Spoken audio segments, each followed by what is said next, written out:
एक बहुत बड़े घर में सैकड़ों चूहे रहते थे। वो अपना पेट भरने के लिए पूरे घर में टहलते थे। सभी चूहे हंसी खुशी अपना पेट भर लिया करते थे। उनकी जिंदगी बड़े आराम से कट रही थी। अचानक एक दिन उस घर में शिकार करने के लिए कहीं से एक बिल्ली आ गई। बिल्ली को देखते ही सारे चूहे तेजी से अपने अपने बिल में छिप गए। उसने देखा कि उस घर में तो बहुत सारे चूहे हैं। उसने यहीं रहने का मन बना लिया। अब बिल्ली उसी घर में रहने लगी। जब भी उसे भूख लगती तो बिल्ली अंधेरे में जाकर छिप जाती थी। जब चूहे बाहर निकलते तो बिल्ली उन पर झपटा मारकर खा जाती थी। ऐसा रोज होने लगा। धीरे धीरे चूहों की संख्या कम होने लगी थी। अब चूहों में दहशत फैल गई थी।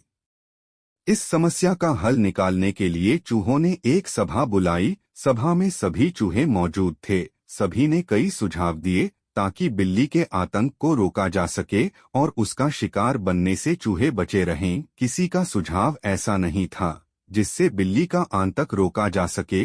सभी चूहे बैठे ही थे कि अचानक से एक बूढ़े चूहे ने सुझाव दिया। उसने कहा कि हम बिल्ली से बच सकते हैं, लेकिन उसके लिए एक घंटी और धागे की जरूरत पड़ेगी। बूढ़े चूहे ने कहा कि हम बिल्ली के गले में घंटी बांध देंगे और जब वह आएगी तो घंटी बजने से हमें खतरे के बारे में पता चल जाएगा। खतरा जानने के बाद हम लोग भागकर अपनी बिल में छिप जाएंगे।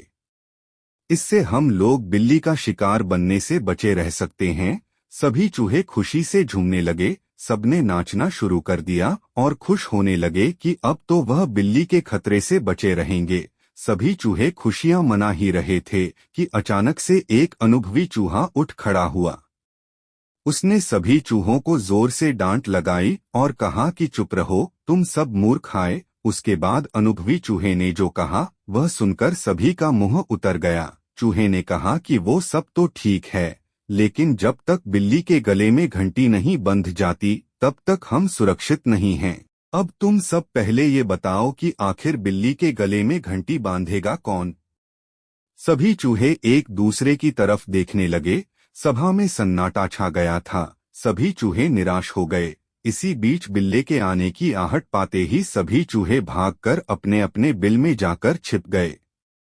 कहानी से सीख। इस कहानी से हमें यह सीख मिलती है कि सिर्फ योजना बना लेने भर से ही आप कामयाब नहीं हो जाते। उस योजना को लागू करने के बारे में भी सोचना चाहिए। उससे पहले जश्न मनाना बेकार है।